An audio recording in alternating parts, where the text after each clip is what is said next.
Profesor Pavuna u svojim nastupima svjedoči da je moguće biti dobar znanstvenik i da je moguće biti dobar vjernik.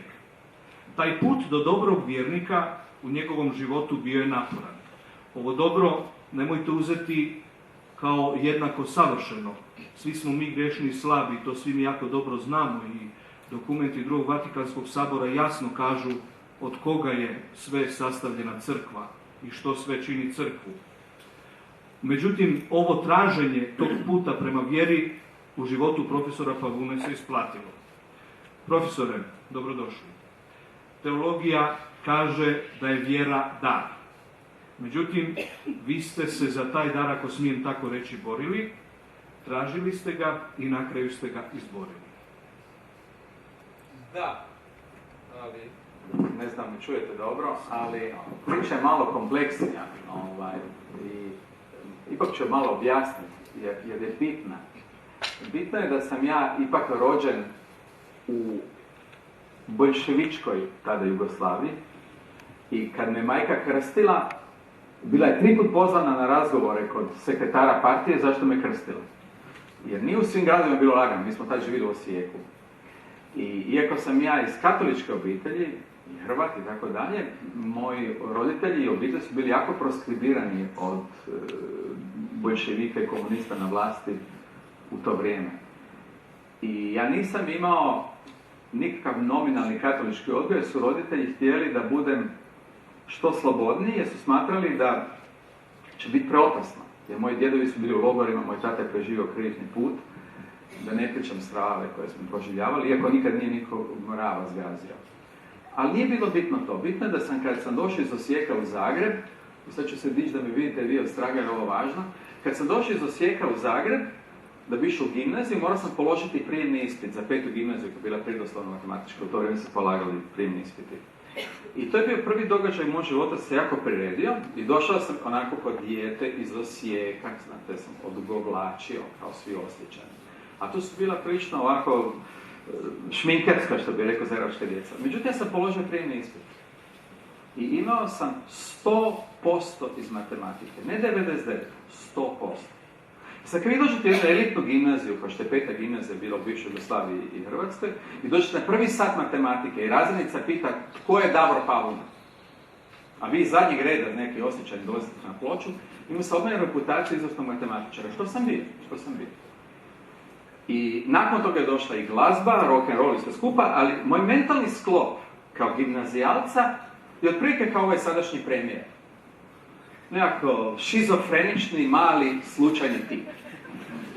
Da, kažem, radi toga ja taj mentalni sklop poznajem. Meni je to jasno. To su izgubljeni, ja ne poznam dragog Boga, ja ne idem na svetu misu, ja sam čuo da dragi Bog postoji, kad profesorica književnosti pita tko vjeruje u Boga, ja se deklariram sa 18-19 godina otprilike agnostik. Dakle, dozvoljavam mogućnost kao gospodin predsjednik Republike, agnostik. Ali realno, dame i gospode, kažem, mislite da si bio mladi zujar. Ništa manje. U rock'n'rollu i tim mladenačkim obsesijama. Međutim, to nije loše. To omogućuje ovo svjedočenje. Izvrstan matematičar, naravno dobar fizičar i tako dalje, i jako lijepo napredujem. Sad gledajte ovo. Dolazim do 25 godina, 24-25, i moji ideali u to vrijeme, recimo Beatlesi, jer ja sviram puno glazbu i gitaru, oni odu kod Maharishi Mahesh Yogija na transcendentalnu meditaciju. Šta činim ja? Šta radi svaki mladi zumboid? Kreće na transcendentalnu meditaciju. Moj otac poblesavi, ljuti se na mene, dok ne dođe jedan veterinar iz Krakova, koji kaže mom ocu, pa pusti, on je gladan duha. Kaže, Davore, smijem li staviti ruke na tvoju glavu? Kaže, smiješ. Stavi mi ruke na glavu i moli se Isusu Kristu u mom kućnom domu, pred mojim roditeljima, i kaže, Davore, ako te nešto treba doći k meni u Krakov, ja ću se moliti za tebe, da dođeš Isusu Kristu. Ja te u to doba ne razumijem, jer sam zumboid. Mladi rock'n'roll buntovnik s dugom kosom, u ljubičastim trapericama, gdje tražim duhovnost, ali sam totalno skizofreničan. Idemo dalje. Nisam na drogama, Bogu hvala. Ali ja sam pucač u ime matematike, fizike i znanja. Još jedan dodatni problem. Ja sam ipak izvrsni student. Ja studiram fiziku i ja sam uvjeren da ću ja kroz fiziku stići do istine. I onda kreće meditacija. I budući da završetku studija, gdje sam napravio prekrasni diplomski rad, pitam moje profesore na glazbenoj školi mogu li svirati gitaru, kaže, jako si dobar, ali za klasičnu glazbu nisi, ako hoćeš rock and roll radi, ali rock and roll mi je bliže već dovde, jer svake noći do 4 ujutro radite u klubu smrdljivom i da ne kažem kakom, vama puna pipa rock and rolla. A matematika, fizika ide dobro, meni moj profesor kaže, mogu li, kaže, može, preporučit ćemo englesku. Se slušajte još ovo. 1978. godine ja sa gitarom i jednim koferom dolazim u Englesku, što nije idealna katolička zemlja, zar ne? Ali unatoč tome, u toj Engleskoj, masonskoj, liberalnoj, neoliberalnoj, zumboidnoj, manipuliranoj, sotonskoj, o kom ćemo pričati, ipak na fakultetu neki govore o Isusu Kristu. I ima među ostalima argentinski evangelista Luis Palau koji kaže, i čita pred studentima ovako na otvorenom skupu, jer to se u otvorenoj zemlji može, i kaže, evo Isus Krist kuca na tvoje srce i poziva ko će doći. Ja dolazim ko magnetom prema njemu i on mi daje Bibliju i kaže, pročitaj. Ja pročitam evanđelje, ja to odmah zovem mamu i tatu kažem, pa vi ste mi sakrili najbolju vijest. Evanđelje. Pa kaže, sine, nismo, mislim, sustav je tako, da ne duljim. Bio sam toliko gladan duha, da sam sve to proučio. Međutim, u međuvremenu, kao što znate, u to vrijeme bila jaka udba, jer mislim, danas je jaka, ako ćemo čuti do kraja predavanja, ali nije prošlo, došlo na četnički Božić, dakle, katolički, ortodoksni Božić, koji je 6. siječnja 1979. godine, mene drug oficir bezbednosti, ne znam vas ideš kako se zove Londona, me zove da druže Pavune dođi ti na večer u četnički klub u Londonu. Ja po direktivi dođem i odi bre Pavune da vidimo kako će četnici reaguju na tebe. I dođem, bila neka zgodna Radmila i ja kao mladi ovako luđak sam plesao sa Radmilom. I drugi iz udbe nije znao što će sa mnom. M-tip studira fiziku, dakle nije baš nekakva udbaška tema, jel? U doba već je bila Margaret Thatcher, drugo pliše s Radmilom i divno se zabavlja, nisam puno popio, ali nije bitno. I onda da ih zeznem, odem kod Hari Krishne spavati. Mislim, stvarno genijalac u to doba. Ode kod Hari Krishna, sa udba ne zna što će sa mnom.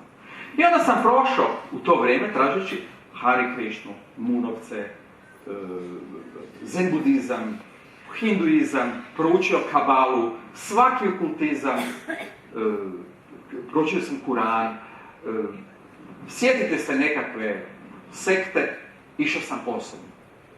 Provjer, zanimalo. Dakle, dok sam radio doktorat iz fizike, totalno sam se impregnirao sa britanskom kulturom, sa Commonwealthom i umočio se u svaku moguću sektu.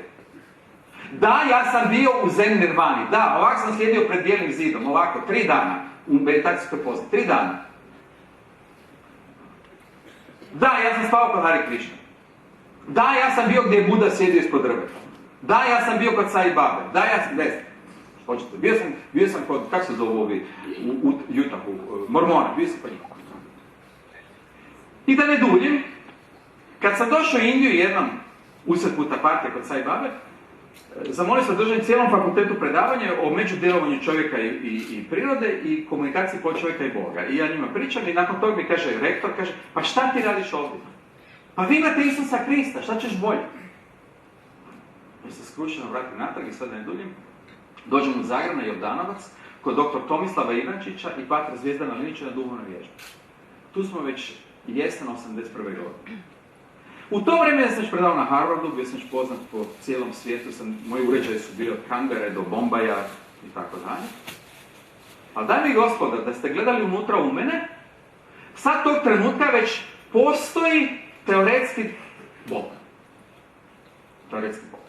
Ja u tome trenu, kad me pita jedna studentica koja dijeli Biblije, kada ja kažem, čuj sestro, ja ti to mogu sve znanstveno objasniti. Ona se nije svačala sa mnom. Ona me koja kaže da se ljubio, kaže ja ću se moliti za tebe. I u to vrijeme se puno ljudi već počelo moliti za mene.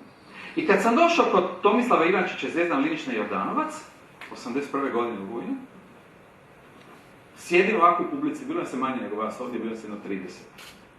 I prvi dan svako priča nešto o sebi i ljudi govore Isusu kao da je Isus u prostoriju.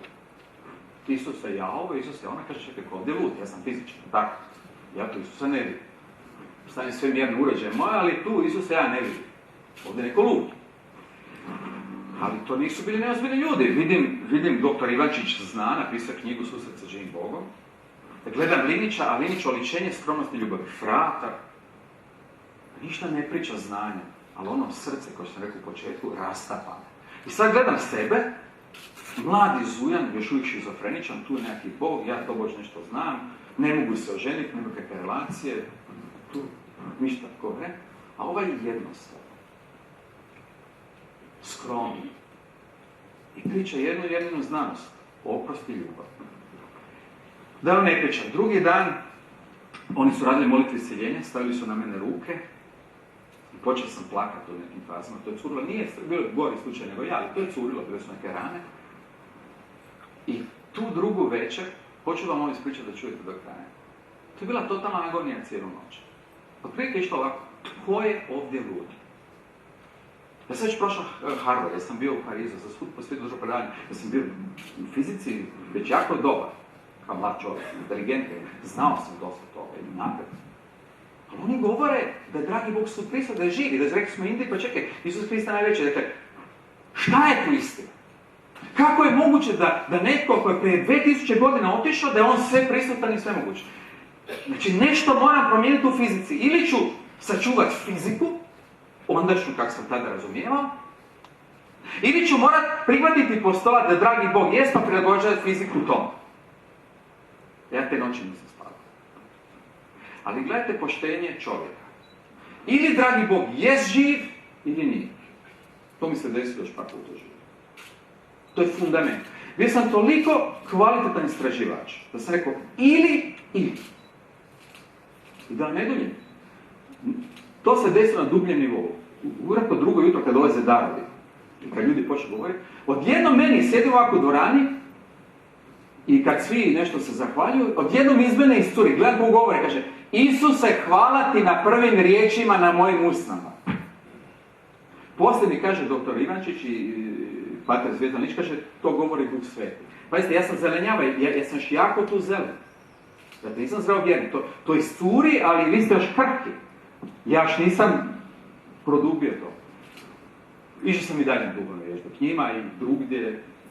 I to je sad već, naravno, preko 30 godina. I danas ću vam pričati neke zanimljive stvari po prvi put, radi toga što sam prije otprilike mjesec dana bio sa dr. Ivančićem u njegovom uredu u Zagrebu i dao mi je slobodu i zeleno svjetstvo, kao moj mentor duhovni, da smijem neke stvari sada pričati po prvi puta. Jer sam se prije bojao, da su možda neteološke.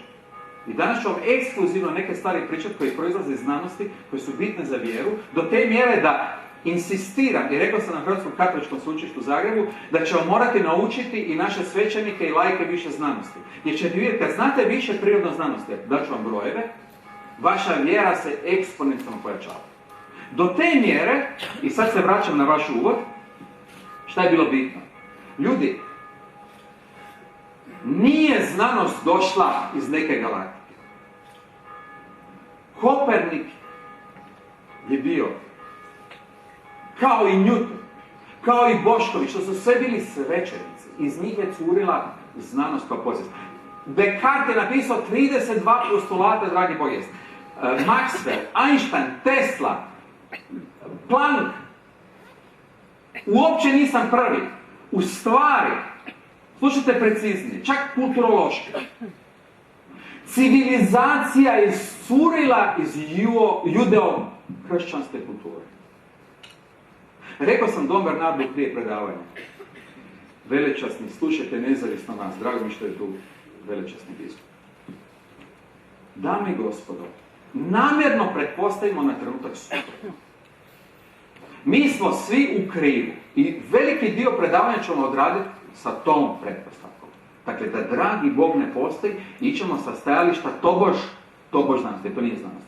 To je laž, to je redukcionistička manipulacija, to ćemo dokazati. Ali pretpostavimo da dragi Bog ne postoji. Pogledajte vi konsekvence. To je kao da ste u ovoj kući izmaknuli temelj. Jer ste izmaknuli svu onu povijest, religioznu filozofiju. Jer znanost nije pala iz obrtništva. Znanost je direktna posljedica napretka religiozne filozofije. Nema nikakve dvojbe. I to naše. Slušajte mi dalje. Puno važnije. Na isti način kao što u religiji teologija bitna. Jer apsolut je transcendentalni alfa i omega koje realno nedohvatan. To ćemo ću postati. Ali iz apsoluta sve deduktivno curi. I kreacija i mi. A znanost u stvari ima jednu induktivnu metodu, radi kakve eksperimentiće i napreduje. A šta je teorija o znanosti? Teoretska fizika. Ništa drugo nego jedna predteologija, blaga. I mi u stvari čak u znanosti u pričnoj mjeri malo izvaramo. Jer tobož skupljamo znanja koje u stvari već postoje u metafizici. I gdje to vidite? Mi smo danas u Dubrovniku. Vidite kod Ruđer Boškovića. Kad vi proučite Ruđer Boškovića, to se jutros predava, Bogu hvala, to možete, vidite da je on u svom stoljeću, pa to su 3 stoljeća nakon, on je već imao pojam atoma. On ima pojam relativnosti, u stvari Tesla ga je bolje citirao kao on je već imao davno prije Einsteina. On znao da je brzina svjetlosti konačno točno doći poslije. I sve te bitne stvari, uključujući da je Zemlja geoid ili Kopernikov sustav, da ne govorimo o multidimenzionalnosti percepcije, Ruđer Bošković ima, to je naš Dubrovčan. I mi govorimo o Europskoj uniji, a Ruđer Bošković je vjerojatno bio jedini koji je bio akademik i u Francuskoj, i u Britaniji, i u St. Petersburgu u Rusiji, i bio priznat u Italiji i u Dubrovniku i svuda. Mislim, 3 stoljeća poslije, u svakom intervju u Hrvatskoj pita kako znanstvenik može biti vjeran. Pa slušajte ovo. Jučer u mom uredu, u podne, na Švicarskom institutu za tehnologiju, onom istom gdje je bio Einstein, Ružička, Prelog, naši Nobelovci, gdje nas je sad 5 hrvatskih profesora, u mom uredu se molilo jučer Isusu Hristu. 23 godine u mom uredu na fizici, na Švicarskom institutu tehnologiju, ljudi se mole Isusu Hristu. A ko to? Fizičari, profesori. I jučer je bio čak i moj sin. I molili smo ne samo na francuskom, engleskom, njemačkom, hrvatskom, talijanskom, nego i na kineskom. Molio sam Oče naš i na kineskom. I nikad mi to u Švicarskoj nije niko spočitnuo. Kako je to moguće?